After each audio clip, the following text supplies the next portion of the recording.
जी, अस्सलाम वालेकुम। मैंने रिव्यू किया कुछ चीज़ों में, तो वो मैं आपको बताना चाह रहा हूँ। शीट बाय शीट चलते हैं ताकि आपको क्लैरिटी हो जाए। तो सबसे पहले क्या है कि की अजम्पशन में आते हैं।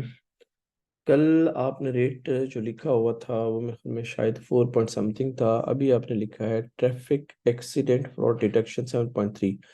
ये आपने लिख दिया है वर्ल्ड वाइड, यूएसए का रेट है। ठीक है, जो मैंने लिंक से चेक किया है। तो अगर हो सके तो यार, अगर केएसए का रेट ले आओ तो वो ज़्यादा बेहतर होगा, बजाय इसके कि इसका यूएसए का हो। ठीक है। उसके बाद आ जाते हैं, ये हमारी रात को डिस्कशन हो रही थी कि आपने यहाँ पे लिखना है expect average expected cases per month based on 12 months average, जो भी मैंने कल बात की थी। आपने कहा था कि ये मैंने जो 12 महीने हैं ना उनकी एवरेज ली है, कि उनकी एवरेज के हिसाब से पर मंथ क्या बनता है। तो मैंने कहा था कि यार इसकी नरेशन चेंज कर देना, और ये भी आपने लिखना है जाहिर बात टोटल रेवेन्यू फॉर मंथ। तो ये भी जाहिर बात है कि जब ये एवरेज आ रही है तो ये भी एवरेज आ जाएगी। ठीक है, ये आपने लिख दिया। बाकी आपने यहाँ पे किया, ये आपने ले ली।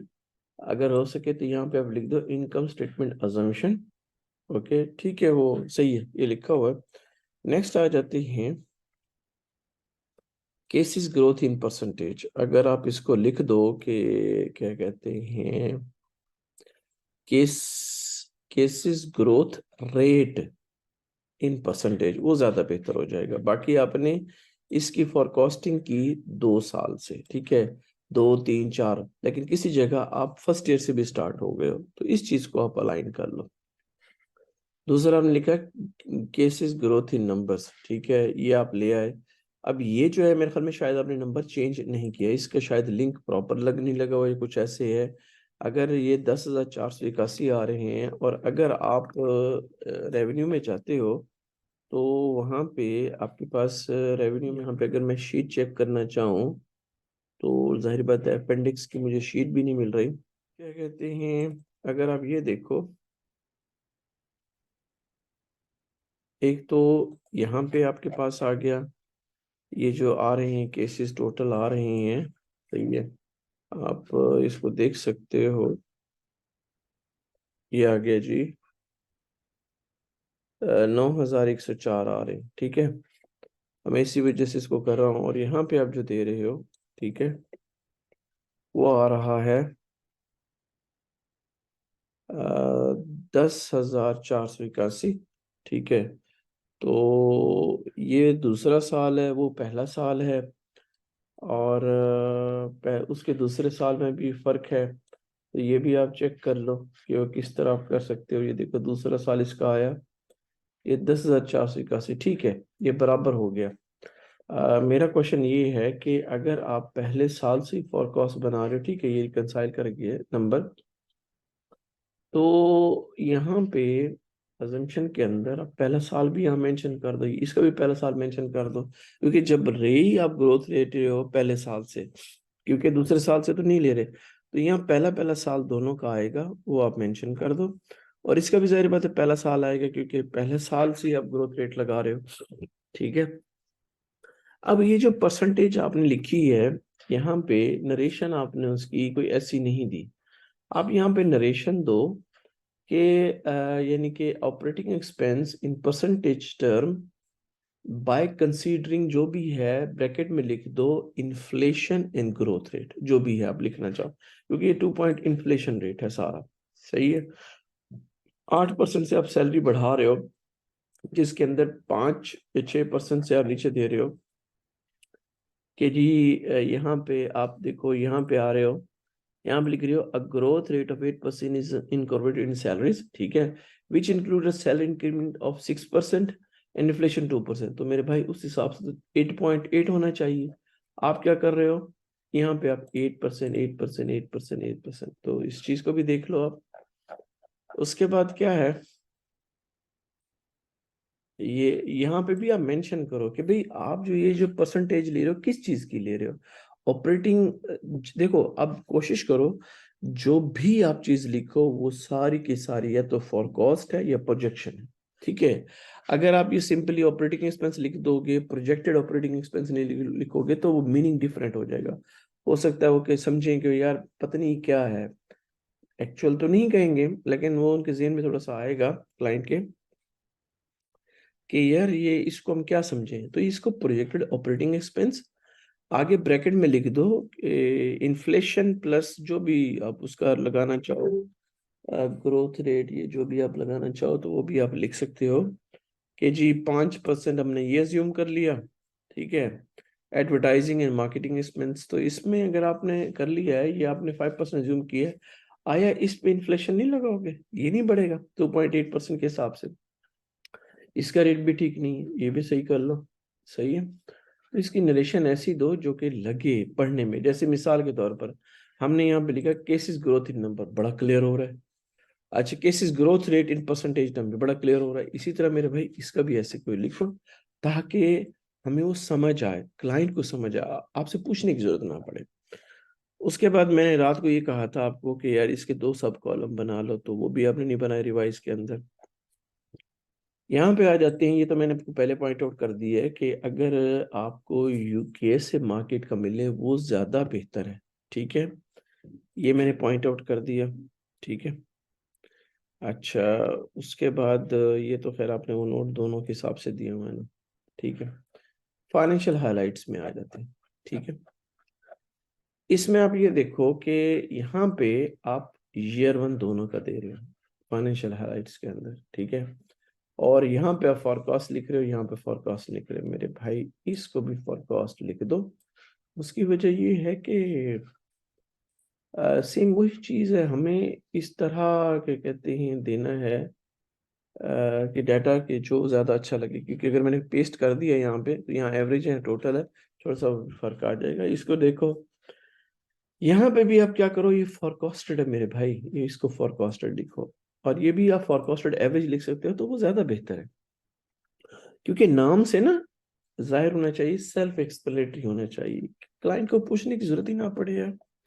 और ये श्योर है कि 1.5 मिलियन जो है ना कंसल्टेंसी है, ये जरा चेक कर लेना यार। उसके बाद नेक्स्ट आ जाता है, अगर हो सके तो जो इनकी हेडिंग है, अब ये 12% नंबर रखा हुआ है, अगर हो सके तो इनको ना आप ये वाला कलर दे दो, वो ज्यादा मेरे ख्याल में बेहतर लग रहा है, ये वाला, ठीक है। आप 12 की बजाय इसको 14 कर लो, तो ये 14 सब के लिए हेडिंग के लिए रख लो, वो थोड़ा सा ज्यादा अप्रोप्रिएट हो जाएगा। ये देखो ना, अब ये 18 रखा हुआ है, अगर हो सके तो इनको भी यार अलाइन कर लो, ठीक है। तो इसी तरह सबको करते जाओ, और साथ में इनको भी, क्योंकि इनका भी 18 का फॉन्ट है, तो ये 14 हो जाए, वो ज्यादा बेहतर है। थोड़ा सा हम इसकी फॉर्मेटिंग तो बाद में देखेंगे। तो ये जो है, ये आपका ब्रेक इवन एनालिसिस, इधर भी आप मेंशन कर सकते हो प्रोजेक्टेड ब्रेक इवन एनालिसिस, ये भी लिख सकते हो फॉरकास्टेड, ये भी फॉरकास्टेड, ठीक है। ये भी फॉर, जाहिर बात है कि ये एक्सपेक्टेड है, ये एक्सपेक्टेड है। नीचे आप देखो कि यहाँ पे आप उधर ब्रेक इवन एनालिसिस शीट में नीचे में आप एक्सपेक्टेड लिखते हो, लेकिन अगर इनकी नरेशन के अंदर आप एक्सपेक्टेड लिख दो, वो ज्यादा बेहतर हो जाएगा, ठीक है। प्रोजेक्ट फाइनेंसिंग के अंदर यहाँ पे आपने लिखा, ये आ गया आपका इक्विटी वैल्यू आ गया, ठीक है जी, मान लिया, सही है। अच्छा, ये जो है ना, अब यहाँ से डिलीट कर दो मेरे भाई, ये अननेसेसरी, ठीक है। इसी तरह अब ये देखो कि financial assumption for debt equity model, हालांकि आपको इक्विटी में 100% लिखना चाहिए, आपने डेट में 100% लिखा हुआ है, ये भी देख लो। इसी तरह मेरे भाई ये भी सारा फॉरकास्टेड है, ये भी सारा फॉरकास्टेड है, अगर ये लिख दोगे वो ज्यादा बेहतर होगा, प्रोजेक्टेड फॉरकास्टेड, ये भी ऐसे ही है प्रोजेक्टेड फॉरकास्टेड, क्योंकि कहीं पे भी जो है ना हमारा प्रोजेक्टेड या फॉरकास्टेड किसी चीजों में नहीं आ रहा, यहाँ पे भी कहीं नहीं लिखा हुआ, यहाँ पे भी कहीं, यहाँ भी कहीं, कम से कम ये चीजें होती हैं तो वो लाइन को क्लियर करती है। ये हो गया। अच्छा, इसी तरह जो मैंने आपको बोला है, ये 18 का है ना, तो 14 करें, तो इसी तरह आप इसके ऊपर भी अप्लाई कर सकते हो, इसी तरह आप इसके ऊपर भी अप्लाई कर सकते हो। मैं इसके ऊपर दोबारा कर देता हूँ, ठीक है, ये हो गया, समझ आ गई। नेक्स्ट आ जाते हैं फाइनेंशियल एनालिसिस के अंदर आ जाते हैं, ये मैंने पहले आपको एक्सप्लेन कर दिया है, फॉरकास्टेड का ये जो डाटे में फर्क था कि भाई, लेकिन वो क्लियर हो गया, लेकिन फॉर कॉस्ट हमें मेंशन करना पड़ेगा। ठीक है, तो फुली क्लियर हो गया। नेक्स्ट शीट पे चलते हैं, फाइनेंशियल एनालिसिस। ये जो मैंने नोट बनाए थे, अब अगर यही नोट आप देखिए नीचे जो आ रही हैं फार्मूले के हिसाब से, अगर आप कर सकते हैं तो फार्मूले के हिसाब से नोट भी दे दें, प्लस ये सारे नोट्स के ही हैं। अच्छा, यहाँ पे ना मैंने जो आंसर आ रहे थे परसेंटेज में आ रहे थे, जो टाइम्स में आ रहे थे, इसको मैंने छोड़ दिया था। मैंने कहा यार आप कर लेंगे, तो अगर हो सके तो इसको फिल कर लीजिएगा कि डेट टू इक्विटी रेशियो किस में आता है, टाइम्स में, रेशियो में, परसेंटेज में, किस में आता है ये। ठीक है, वरना मैं इसको, मुझे जैसे टाइम मिलेगा अब कर लूंगा, अगर हो सके तो आप इसको कर लेना। ठीक है, डैशबोर्ड, स्टार्टअप कॉस्ट के अंदर तो मैंने पहले पॉइंट आउट कर दिया। ठीक है, ये भी कर दिया। नेक्स्ट आ जाते हैं projected balance sheet, income statement, cash flow, break analysis पे आते हैं। ठीक है, क्योंकि ये वाला जो आपने बनाया है होपफुली सही किया होगा। मैं इसको नहीं व्यू कर रहा, मैं तीन चीज़ों को नहीं कर रहा, project balance sheet, income statement और कैश फ्लो स्टेटमेंट, क्योंकि जब हमारा बेसिक डाटा ठीक होगा डेफिनेटली ये भी चीज़ें ठीक होंगी। अच्छा, अब नेक्स्ट आ जाते हैं ब्रेक इवन एनालिसिस के ऊपर आ जाते हैं। तो ब्रेक इवन एनालिसिस के अंदर ये जो मैंने रेड हाईलाइट किया हुआ, ये किया हुआ है फॉर कॉस्ट के लिए, यानी कि आपने इधर भी फॉर कॉस्टेड लिखना है, ये जो भी फॉर कॉस्ट है ये भी फॉर कॉस्ट है, इस वजह से मैंने इसको रेड हाईलाइट किया, इसको भी फॉर कॉस्टेड, ये भी फॉर कॉस्टेड, क्योंकि यहाँ पे आपने एक्सपेक्टेड लिखा हुआ है, देख रहे हैं आप, ये एक्सपेक्टेड है। सही। और दूसरे नंबर पे ये वाला जो डाटा है, ये मैंने क्या कहते हैं, इस वजह से हाईलाइट किया है कि आप देखिए पहले साल का भी डाटा मेंशन कर रहे हैं, जो कि हमारी की अजम्पशन शीट के ऊपर नहीं है। ठीक है, तो ये आप देख लें, और अगर हो सके ये बहुत ज़्यादा अच्छा हो जाएगा कि आप क्या करें, मैं आपको एक और चीज़ बताता हूँ। ये जो आपने केसेस लिखे हैं ना, ये वाले